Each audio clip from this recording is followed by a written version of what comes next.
इंदसदवंदियाणं तिहुवणहिदमधुरविसदवकाणम् अन्तातीदगुणाणं नमो जिनाणं जिदभवाणं।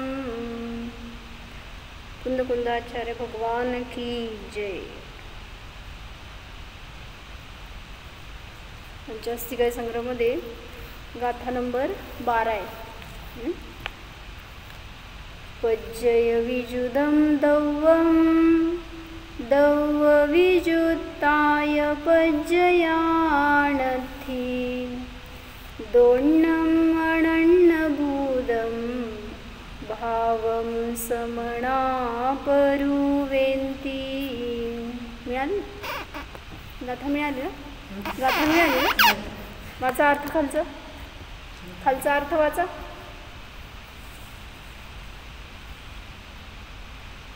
द्रव्य आणि पर्यायांचे तादात्म्य दिसलं का?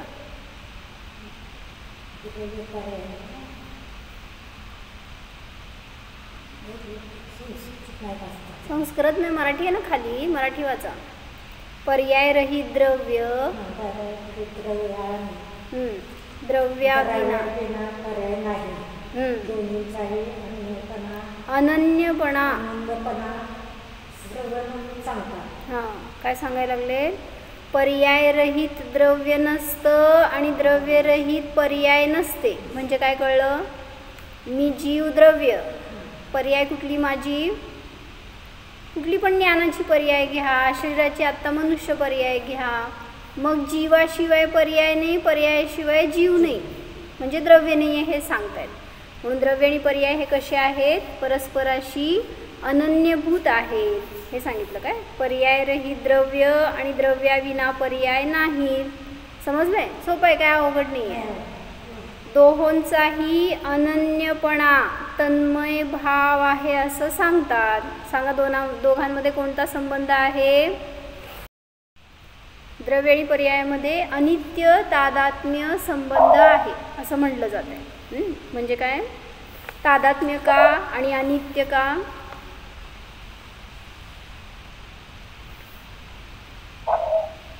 पर्याय नष्ट होते त्यामुळे त्याला अनित्य म्हटलं, आणि तादात्म्य म्हणजे गुणच्या द्रव्याशी जोडलेलेच आहेत, म्हणजे ते काही वेगळे होत नाही। पर्याय आणि द्रव्याचा संबंध सांगतोय ना आपण। मग पर्याय त्या द्रव्याशी तदात्म रूप असते, म्हणजे काय? त्या द्रव्य रूप अशी वेगळी दाखवू शकत नाही तुम्ही द्रव्य आणि पर्याय। कुठलीही पर्याय असू दे, आता माझ्याजवळ मतिज्ञान ही पर्याय आहे, तर ती पर्याय या द्रव्यापासून वेगळी दाखवा, मग त्या द्रव्य रूप असते म्हणून तदात्मक म्हणली। म्हणून तिथं तादात्म्य संबंध असतो। पण पर्याय ही क्षणिक आहे म्हणून क्षणिक तादात्म्य सांगत असताना त्याला अनित्य तादात्म्य असं नाव दिलं। काय कळलं? बोला। आता आपल्याला असं मस्त शिकायचं ना, काय म्हणायचं, येस डोक्यामध्ये राहावं, दुसरं नाही। काय? माझं द्रव्य माझ्यासाठी तेच शरणभूत आहे, पर्याय शरण नाही। पर्याय कुठली आपली? आता वृद्ध पर्याय आहे, किंवा काय म्हणायचं, अल्पज्ञ पर्याय आहे, सुख दुःख बहिरंगामध्येही पर्याय आहे। मग या पर्यायाला मला धरायचं नाही आहे। पर्याय तर नष्ट होणार आहे, आत्ता सुख आहे तर नंतर दुःख येणार आहे, आत्ता ज्ञान आहे तर उद्या अज्ञान रूप होणार परिणती। त्यामुळं पर्याय ही आश्रय करण्यायोग्य नसते। कोणाचा आश्रय करायचा? ध्रुवाचा, द्रव्याचा आश्रय करा तर सुख आहे। तर ह्याच्यासाठी टीका झाली होती का आपली पूर्ण 12व्या गाथेची? गोरसाचं उदाहरण दिलं होतं, लक्षात आहे का?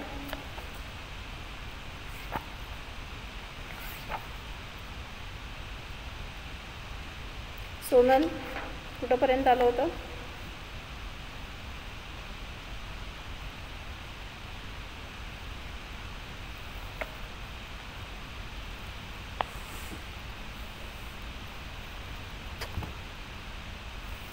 बहुतेक ही टीका वाचली होती वाटतं अमृतचंद्राचार्यांची. परत एकदा अर्थ घेऊ. सामान्य अत्र द्रव्य पर्यायाणाम अभेदः निर्दिष्टः. येथे द्रव्य पर्यायांचा अभेद दाखवतात. म्हणजे द्रव्य आणि पर्याय एक आहेत का भिन्न भिन्न आहेत? कसं? द्रव्य आणि पर्याय अभेद आहेत का भेद आहेत?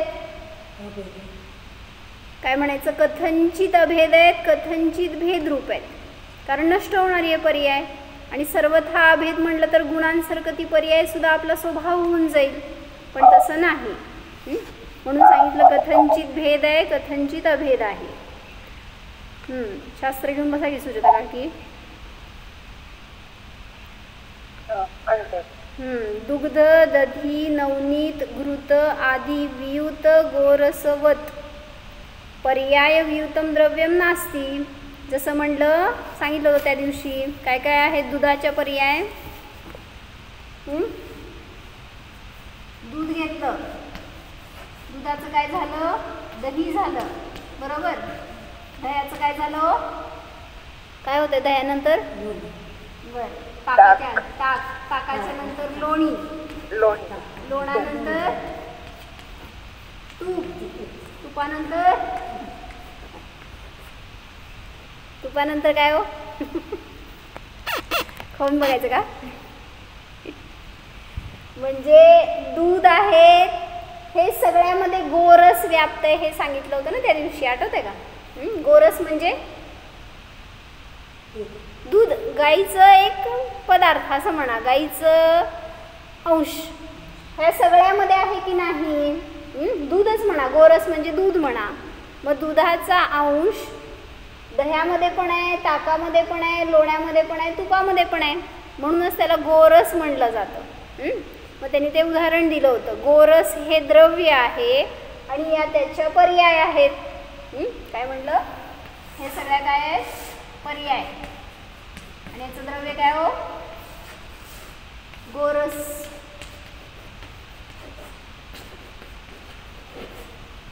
द्रव्य कसं असतं आणि पर्याय कशी असते? द्रव्य हे ध्रुव असतं आणि पर्याय ही क्षणिक असते. पर्याय कशी असते? नष्ट होणारी असते. बरोबर. मग त्यांनी तेच सांगितलं इथं. तरी पण द्रव्य आणि पर्याय हे कथंचित अभेद रूप आहेत हे सांगायला लागले. दूध, दही, नवनीत म्हणजे लोणी, तूप यांनी सहित, कुठे गेलं? सहित आहे का? रहित आहे. यांच्याशिवाय गोरस आढळून येत नाही. दूध, दही, तूप हे गोरस तुम्हाला पाहिजे तर या कुठल्या तरी पर्यायामध्येच मिळणार. या पर्यायाने रहित गोरस मिळत नाही. काय म्हटलं? जीव आहे असंच उदाहरण घ्या पाहिजे. तर जीव हे द्रव्य आहे आणि त्याच्या पर्याय कुठल्या हो? मनुष्य, तिर्यंच, देव आणि नारकी. या पर्यायांशिवाय द्रव्य मिळणार का? किंवा सिद्ध म्हणा. दिसतंय का?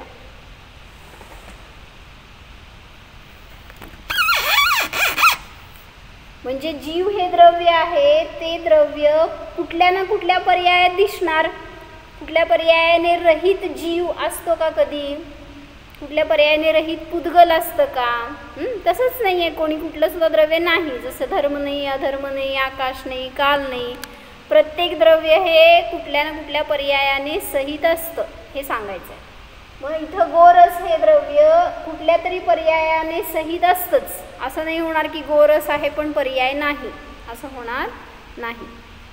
म्हणून त्यांनी सांगताय दूध, दही, लोणी, तूप या परिणामाशिवाय गोरस जसं आढळून येत नाही त्याप्रमाणे पर्याय रहित द्रव्य नसते. कुठली तरी पर्याय असणारच, पर्यायाने रहित द्रव्य नसतं. आता या अँगलनी सांगतायत पर्याय रहित द्रव्य नसतं. आता सांगणार द्रव्य रहित पर्याय नसते. काय कळलं? पर्याय रहित द्रव्य नसतं म्हणा. आता उलट सांगणार. कसं? द्रव्याशिवाय पर्याय नसते. बरोबर. काय म्हणा मामा? पर्याय रहित द्रव्य नसतं. आणि उलट काय, कसं, पर्याय रहित द्रव्य नसतं आणि द्रव्य रहित पर्याय नसते. म्हणजे दोन्ही असणारच, कुठलं ना कुठलं असू देत फॉर्म त्याचं, पण ते द्रव्य आणि तिथं त्याची पर्याय ती कुठली तरी असणारच, हे सांगतायत. हां, आता उलट सांगितलं, गोरसवियुक्त दुग्ध दधी नवनीत घृतादिवत द्रव्यवियुक्त हा पर्याय हा न संती. करा अर्थ, गोरसाने रहित किंवा गोरसाशिवाय दूध दही लोणी तूप आदी पर्याय नसतातच. पहिलं काय सांगितलं होतं, पर्याय रहित द्रव्य नसतं. आता काय सांगतायत, बरोबर, द्रव्य रहित पर्याय कधीच नसते. म्हणजे द्रव्य आहे तर पर्याय असतेच. उदाहरण सांगा एक, सुरेता काकी. हे दोन मी सांगितले, तुमचं तिसरं सांगा. बोला. जीव आहे तर जीवाची पर्याय आहे. हा, मी सांगितलं की इथं दोन हे सोडून सांगा. सोनं आहे तर त्याची पर्याय आहे. बरोबर, सोनं आहे तर कुठल्या फॉर्म मध्ये, सोनं कानातलं असेल, नाही मोडलं आम्ही, मग सोनं नष्ट झालं का. म्हणजे द्रव्य आहे त्याची कुठली ना कुठली पर्याय आहे. कानातलं मोडलं तर गळ्यातलं आहे, गळ्यातलं मोडलं तर हातातलं आहे का. बरं, ते पण कुठली ना कुठली पर्याय त्याची असतेच, हे सांगितलं. आज आमचे भाग्य आहे. कसं काय आलेत, कसं काय आलेत. होय, बरं, आमच्याकडे आलात ना, आमचं भाग्य. बरं, चला दुसरं उदाहरण सांगा. कोण सांगताय, अनिता काकी सांगा. द्रव्यरहित पर्याय नाही आणि पर्याय रहित द्रव्य नाही, इकडे या.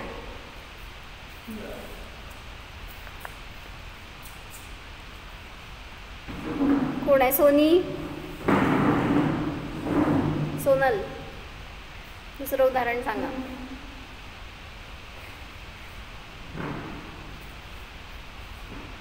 जीवातील कर्तव्य दर्शन नाही तर मिथ्या दर्शनात कोणती तरी पर्याय असणार आणि जर या पर्यायात तर तिथं जीव असणार. बरोबर.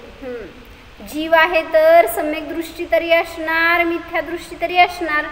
असा कुठला जीव आहे की न सम्यक दृष्टी पण न मिथ्या दृष्टी पण, असा कुठला जीव आहे का. म्हणजे जिथं पर्याय आहे तिथं द्रव्य आहे, द्रव्य आहे तिथं कुठली ना कुठली पर्याय असतेच. द्रव्य आणि पर्यायाचं साठी गाथा सांगितली 12वी.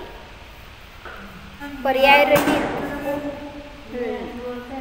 ततः द्रव्यस्य पर्यायाणां च आदेशवशात कथंचित भेदे अपि एक अस्तित्व नियतत्वात् अन्योन्य अजहत वृत्तीनां वस्तुत्वेन अभेदः इति. काय सांगितलं, म्हणून द्रव्याचं आणि पर्यायांचं आदेशवशात म्हणजे कथन करण्याच्या अपेक्षेने कथंचित भेद असताना सुद्धा, कुठल्या अपेक्षेने भेद आहे, लगेच सांगा. पर्याय आणि द्रव्यात कुठल्या अपेक्षेने भेद आहे.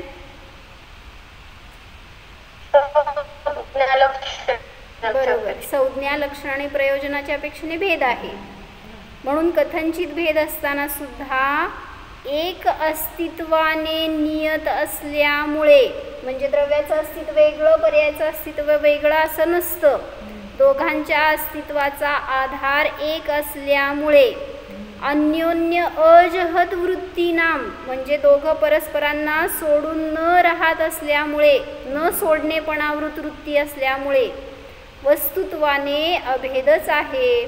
म्हणजे अभेद का आहे आणि भेद का आहे असे दोन पक्ष घेतले. मग दोन वाक्य केली होती आपण. ह्याला काय अनुमान वाक्य हेतू रूपाने सांगा बघू. द्रव्य आणि पर्यायात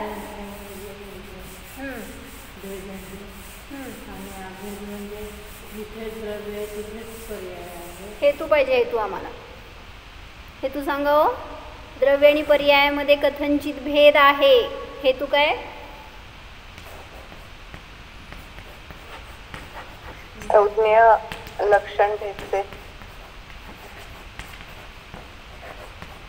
संज्ञा लक्षण प्रयोजनाच्या अपेक्षेने भिन्न असल्यामुळे संज्ञा अधिकांच्या द्वारे भेद असल्यामुळे संज्ञा लक्षण आणि प्रयोजन. आता ह्याच्या अपेक्षेने पण फार चांगलं सांगितलं बरं का. ह्याच्यामध्ये अष्टसहस्रीमध्ये संज्ञा लक्षण प्रयोजनामध्ये मला सांगायचं उत्तर तुम्हाला. संज्ञा म्हणजे कळतंय, लक्षण कळतंय, प्रयोजन सांगायचं. द्रव्याचं आणि प्रयोजन आणि पर्यायाचं प्रयोजन भिन्न भिन्न काय असतं. पुढं दुसरं काय केलं, अनुमान वाक्य. द्रव्य आणि पर्याय यांच्यामध्ये कथनचित अभेद आहे का. हेतू काय, हेला म्हणायचं एका क्षेत्रात एक क्षेत्र किंवा त्याच प्रदेशात असल्यामुळे. बरोबर. अजून त्यांनी दिलंय ना, अन्योन्य अजहत वृत्तीत असल्यामुळे किंवा एका अस्तित्वाने रचित असल्यामुळे. काय केलं, एक अस्तित्व निर्वृत्तत्वात केलं ना, एक अस्तित्वाने रचित असल्यामुळे.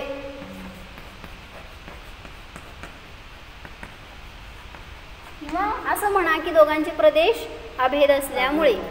द्रव्य आणि पर्यायांचे प्रदेश अभेद आहेत म्हणून त्यांच्यामध्ये कथनचित अभेद आहे आणि कथनचित भेद आहे.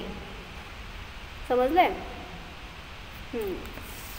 तर त्यांनी एक उदाहरण दिलंय की द्रव्य वेगवेगळं असतं, पर्याय वेगवेगळी असते. सगळे द्रव्य एक नाही आहेत. द्रव्यामध्ये पण भिन्नता आहे, पर्यायामध्ये पण भिन्नता आहे. त्याच्यासाठी त्यांनी एक उदाहरण दिलंय. जरा असं इथलं वाचते. वर्णिजींचं प्रवचन आहे, त्याच्यामध्ये घेतलंय.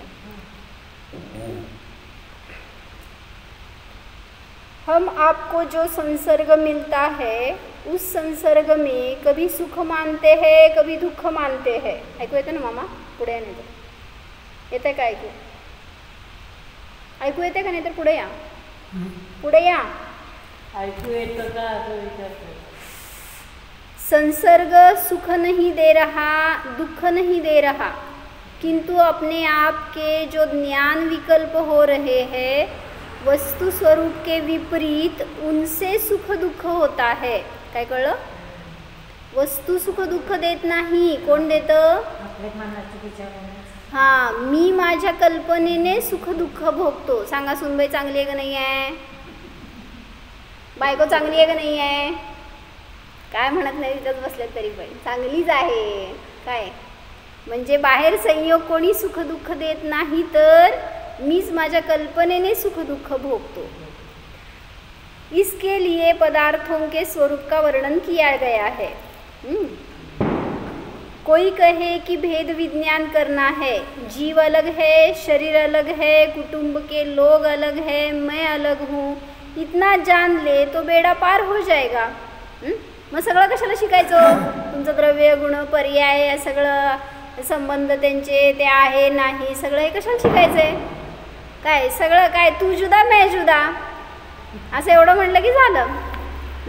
म्हणजे एवढ्यातनंच मग व्हायला पाहिजे होतं मोक्ष. सगळं एवढं शिकायची काय गरज होती. मग सांगितलंच की इष्टोपदेशमध्ये त्यांनी एवढंच सारं आहे तर एवढंच शिकायचं. मग कशाला फापट पसारा, डोक्याला त्रास, काय करायचं. का हो, का सांगितलं मग सगळं. विशेष जाणणे आणि सामान्याला अजून मजबूती म्हणजे जाणण्यासाठी. ज्याला एवढंच समजून तुम्ही मोक्षाला जाताय ना, जावा बेस्ट. तुम्हाला काय त्रास देणार नाही कोण. पण बुद्धी भटकती आहे का तुमची. तुम्हाला खाद्य पाहिजे बाहेर काहीतरी म्हणल्यावर त्यांच्यासाठी सांगितलं. अन्य विषयामध्ये न अडकण्यासाठी म्हणून, विषय कषायांपासून वाचण्यासाठी म्हणून. बुद्धी तल्लख आहे तर कुठंतरी दुसरीकडे लावणार म्हणून. कुठं लावायचं, ते धंदा कसा करायचा, ते संसार कसा करायचा, ते काय खायचं काय प्यायचं कसं करायचं, ह्याच्यामध्ये बुद्धी लावत बसताय ना. मग त्यापेक्षा हे वाचा. म्हणून सांगतायत काय हे आवश्यक आहे. नाहीतर सगळं केलं की आजपर्यंत पण कधी सुख मिळालं, कधी स्थिर झालो होत नाही आहे. म्हणून त्याच्यासाठी सांगतायत हे शिका. इतनी जानकारी बनाने के लिए बहुत जानना होगा, तब इतनी जानकारी बन पाएगी सही तरीके से. म्हणजे म्हणतात की एवढंच शिकायचंय हो. तुम्ही जरी खूप मोठं शिकलात ना तरी त्यातनं एवढंच ग्रहण करायचंय, काय मी भिन्न आहे आणि परद्रव्य सगळे भिन्न आहेत. त्याच्यासाठी एक स्टोरी सांगतायत. हॅलो, ऐकताय का? एक सेठ के यहाँ एक मुनीम था और कोई पल्लेदार था. पल्लेदार म्हणजे त्यांचे असिस्टंट म्हणा, मंत्री काय म्हणायचं, तसले काम करणारे. हा, तर सांगतायत की कोई सेठ के यहाँ एक मुनीम था और कोई पल्लेदार था. म्हणजे मुनीमच्या खालची स्टेप. काय ऐकू येते का मामा? मुनीम आणि मुनीमच्या हाताखाली काम करणारे होते. तो मानो मुनीम को तो मिलते थे 100 रुपए माहवार और मजदूरों को 30-30 रुपए माहवार मिलते थे. राहू दे काका, या इकडच्या साईडला आहेत पंचास्ती. काय पंचास्ती काय इकडे आहेत? नाही नाही, मिळालं का? नाही तर इकडे आहेत म्हणलं होतं. इकडे आहेत काकी पंचास्ती काय? हा,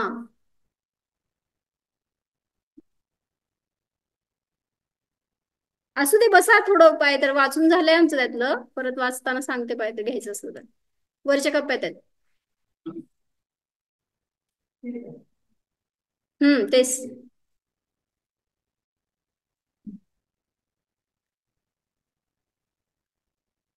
काय सांगितलं स्टोरी? परत सांगा.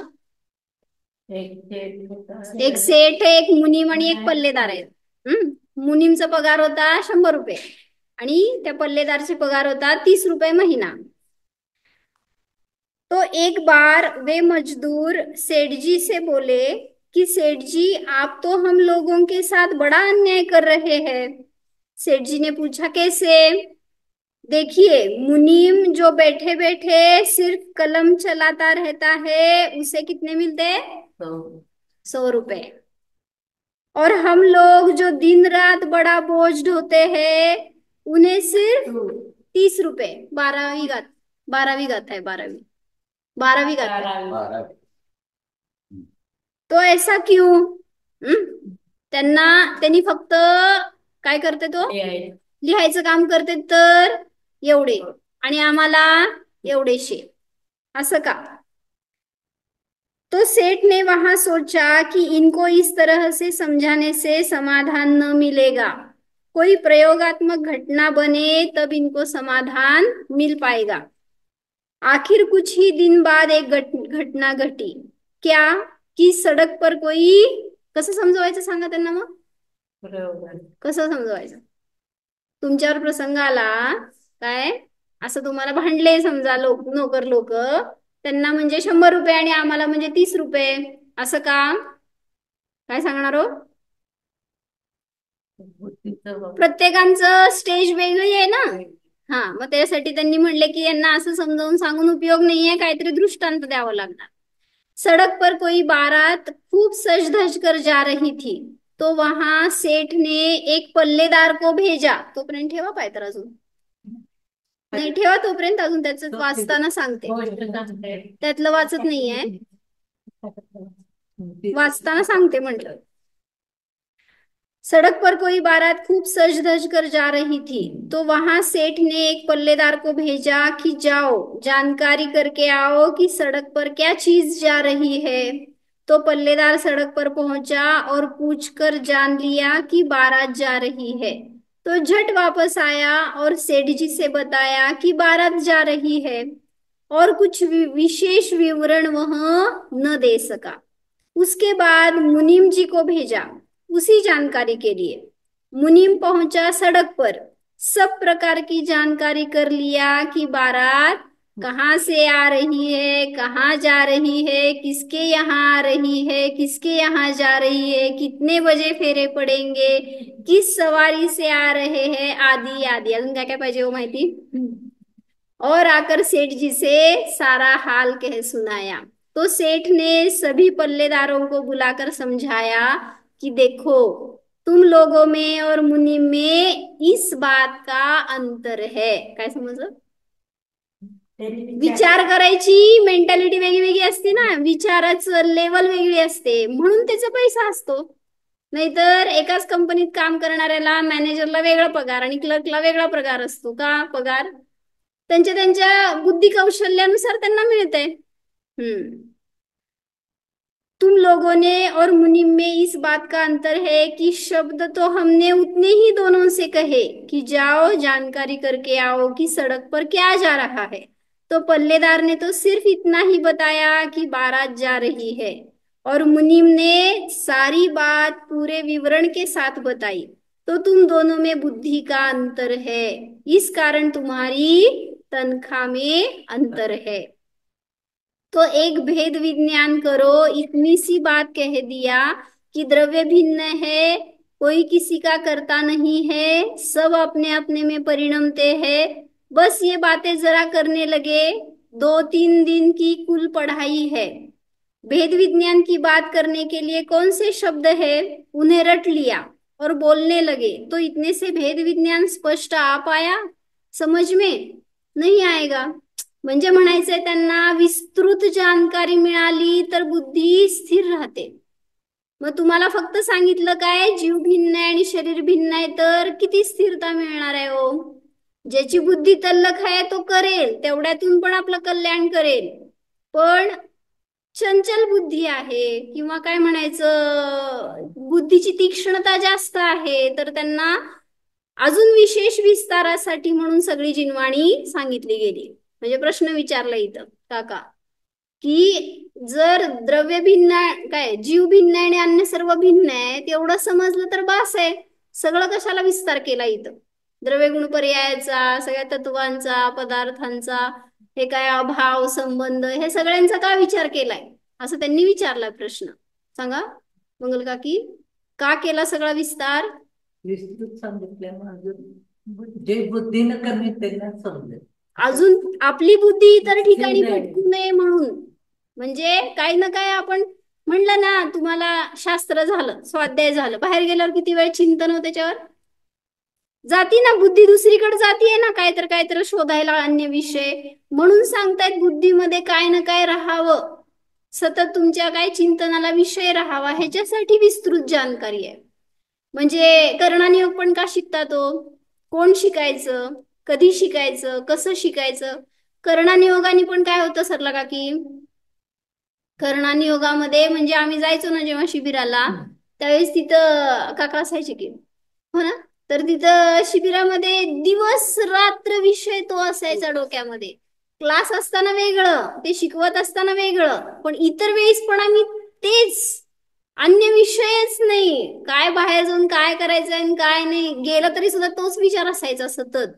म्हणजे म्हणायचंय की ह्याला खाद्य पाहिजे ना, तर बाहेरचा विषय न मिळावा म्हणून अजून जावा ना खोलामध्ये, मग तर स्थिर राहणार ह्याच्यामध्ये, आणि त्याच्या निमित्तात पापाचा आश्रव थांबतो. म्हणून सांगितलं की विस्तृत रीतीने जानकारी आवश्यक आहे. उसके लिए पदार्थों का स्वरूप विस्तार पूर्वक जानना होगा, तब इतनी बात समझ में आएगी कि प्रत्येक पदार्थ एक दूसरे से अत्यंत भिन्न है. एवढंच सांगितलं असतं समजा आचार्यांनी, भगवंतांनी, की जीव भिन्न आहे आणि बाकीची सगळी द्रव्ये भिन्न आहेत, बास होतं तेवढंच. कशाला द्वादशांग जिनवाणी रचली, केलाय ना विस्तार हा सगळा, कशासाठी केलाय, मग काहीतरी माग प्रयोजन आहे त्याच्या. म्हणून सांगतायत ते पण अध्ययन करण्यायोग्य आहे. म्हणजे आम्ही काल परवा वाचलं की राजवार्तिक मध्ये त्यांनी सांगितलं की का स्वाध्याय करायचा, स्वाध्यायाचं प्रयोजन काय, त्यासाठी त्यांनी जवळपास 8-10 हेतू घेतलेत त्याच्यामध्ये. स्वाध्याय हे तप आहे, तर ते तप का करायचं, प्रगतीताई काय म्हणले, स्वाध्याय हे तप का करायचं, तपस्या करताय तुम्ही. तर पहिलं कारण सांगितलं त्यांनी, प्रशस्त अध्यवसाय. म्हणजे स्वाध्याय हे एक प्रशस्त ज्ञान आहे, बाकी अन्य ज्ञानापेक्षा हे ज्ञान श्रेष्ठ आहे. प्रशस्त इन द सेन्स, प्रशस्त म्हणजे चांगलं म्हणा, शुभ म्हणा, अप्रशस्ताच्या कंपॅरेटिव्ह हे चांगलं म्हणून. पहिलं सांगितलं प्रशस्त अध्यवसाय आहे म्हणून, दुसरं सांगितलं संवेग भावाच्या प्राप्तीसाठी. संवेग म्हणजे संसारापासून भयभीतता, प्रशम संवेग, संवेग भावाच्या प्राप्तीसाठी. तिसरं सांगितलं प्रज्ञा अतिशय, म्हणजे बुद्धीची अतिशय विशेषता प्रगट करण्यासाठी स्वाध्याय हे तप आवश्यक आहे. परत सांगितलं कषायांची मंदता होण्यासाठी, परत म्हणलं पापाचा आसरव थांबण्यासाठी, पुण्याच्या प्राप्तीसाठी, अशा अनेक त्यांनी कारण त्याच्यामध्ये घेतली आहेत बरं का. आता मला नीट पूर्ण आठवत नाही, पण सांगते पाहिजे तर नंतर परत. किंवा राजवर्तिकच्या स्वाध्यायाचं जिथं वर्णन आलं ना तपाचं, त्यामध्ये स्वाध्याय हे तप जिथं घेतलंय त्याच्यामध्ये त्यांनी खुलासा केलाय, त्यातून बघून घ्या. म्हणजे स्वाध्यायातून आपल्याला ज्ञानाला विषय मिळतो आणि त्याच्या निमित्तात ज्ञान स्थिर होतं, म्हणून आवश्यक आहे. किती वेळ स्वाध्याय करतो सरला काकी? करायला पाहिजे का नको? ते धंदा करणारे करतात, त्याच्यामध्ये आपण अडकायचं नाही. आपल्याला हा जेवढा वेळ देता येते तेवढा वेळ द्यायला पाहिजे. नाहीतर व्रत उपवास करणार आपण, त्याच्यासाठी शरीर चांगलं आहे, पण हे बुद्धी नको का चांगली राहायला? हे शेवटी चांगलं असेल तर पुढची गती चांगली आहे, नाहीतर हे शरीराच्या निमित्त आकुलता करत राहतो मग. म्हणून म्हणलं ज्ञानाला सुरक्षित करा, शरीराला नाही. शरीर तर जीर्ण होणारच आहे, नष्ट होणारच आहे, पण ज्ञान नष्ट होऊ देऊ नका. त्याच्यासाठी स्वाध्याय आवश्यक आहे. तर थोडस घेऊ का त्याच्यातलं? अष्टसहस्रीमध्ये त्यांनी थोडस विस्तार केलाय. मी नुसतं वाचते एकदा, परत उद्या घेऊ पाहिजे प्रकरण. कथनचित अन्यत्व अनन्यत्व की सिद्धी पुस्तक असेल तर 332 पान आहे. अष्टसहस्रीचं तिसरं पुस्तक आहे. त्यामध्ये त्यांनी द्रव्य आणि पर्याय हे कथनचित भिन्न कसे आहेत आणि कथनचित अभिन्न कसे आहेत हे दोन कारिकेमध्ये सांगितले. 71 आणि 72 नंबरची कारिका आहे. तर त्यात वेगळे त्यांनी पॉइंट घेतलेत, कुठल्या अपेक्षेने वेगळे भिन्न आहेत आणि कुठल्या अपेक्षेने अभिन्न आहेत. वाचू. द्रव्य और पर्याय में एकत्व है क्योंकि वे दोनों सर्वथा भिन्न नहीं है.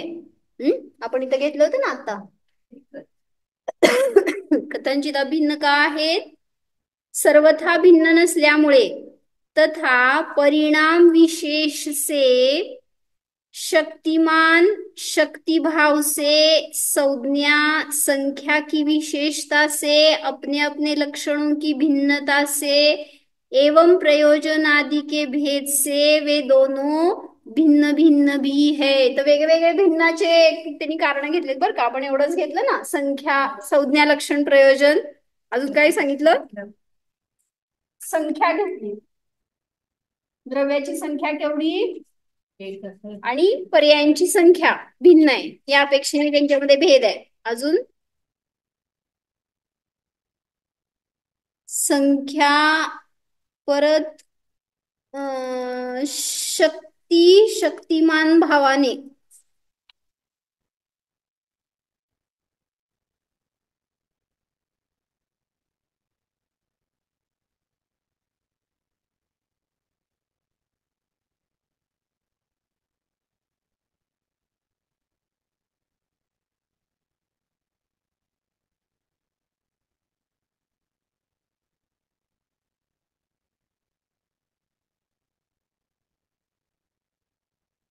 प्रतिभास भेद असल्यामुळे, असं त्यांनी अनेक कारण घेतली आहेत. थोडस शोधून काढून सांगते मी तुम्हाला काय काय घेतलंय, फार डिटेल आहे.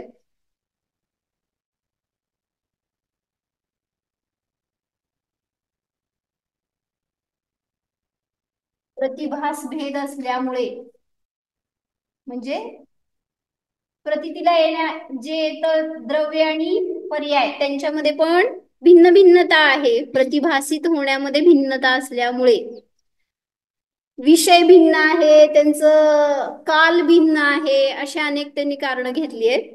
ते वाचू परत आपण, चालतंय. मग त्याच्यामध्ये सारांश काय घेतलं तेवढं वाचते 2 मिनिटात. अद्वैतवादी का कहना है कि द्रव्य एक है, वास्तविक है, पर्याय अनेक है, वे अवास्तविक है. काय? द्रव्य वास्तविक आहे, अद्वैतवादी म्हणतोय, पण पर्याय अवास्तविक आहेत. सौगत का कहना है कि वर्णादि रूप अनेक पर्याय ही वास्तविक है, द्रव्य नाम की कोई चीज ही नहीं है. सौगत म्हणजे बौद्ध आहे. तो काय म्हणतोय, फक्त पर्यायच आहे, द्रव्य नसतं, द्रव्य अशी काही वस्तू नसते.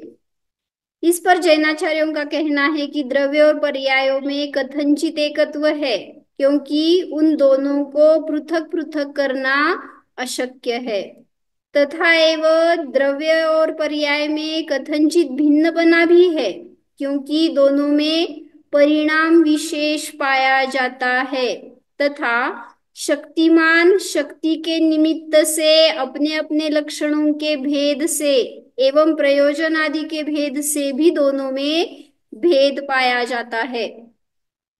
परिणाम विशेष म्हणजे स्वभाव म्हणा, द्रव्याचा स्वभाव भिन्न आहे आणि पर्यायाचा स्वभाव.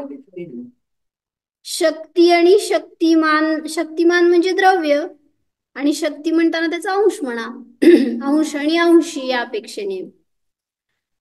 द्रव्य आहे ते शक्तिमान आहे आणि पर्याय त्याची अंश रूपाने आहे म्हणा, शक्तीचं निमित्त आहे. अतएव द्रव्य और पर्याय एक वस्तु है, क्योंकि प्रतिभास भेद के होने पर भी ये दोनों अभिन्न है. जैसे चित्र ज्ञान एक है, पर्याय निरपेक्ष केवल द्रव्य अथवा द्रव्य निरपेक्ष केवल पर्याय अर्थ क्रियाकारी नहीं है. काय म्हटलं, अर्थ क्रिया रहित.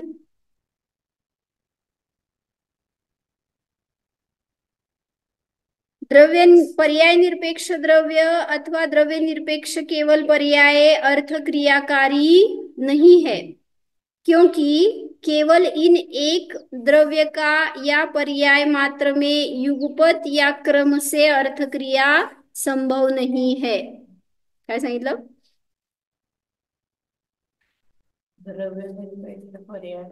पर्याय निरपेक्ष द्रव्य अर्थक्रियाकारी नाहीयेत, म्हणजे दोघांमध्ये पण तशी अर्थक्रिया होऊ शकत नाही.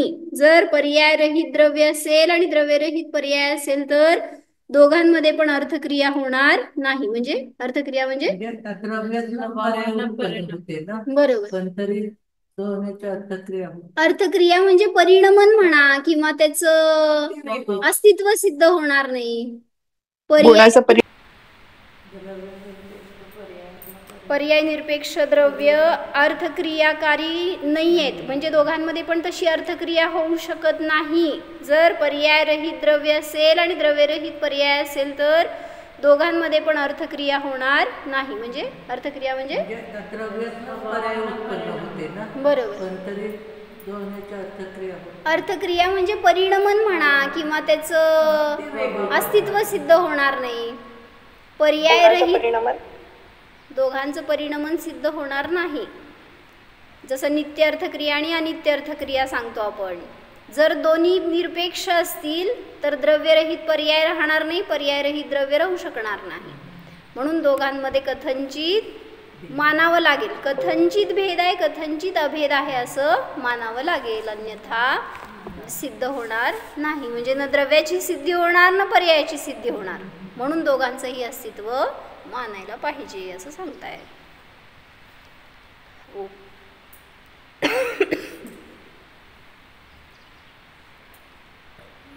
जाणं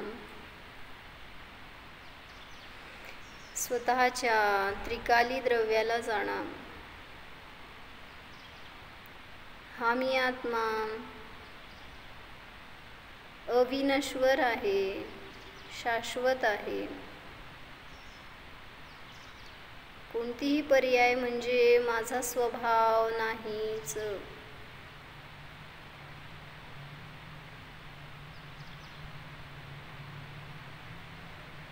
ध्रुव स्वभाव जाणा.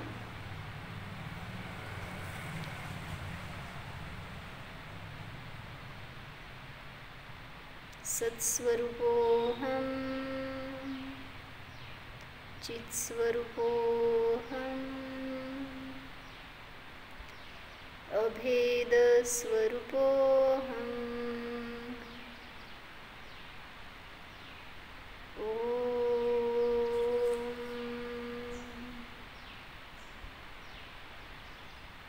विसर्जन. नमो अरिहंताणं, नमो सिद्धाणं, नमो आयर्याणं, नमो वज्रायाणं, नमो लोये सौवसां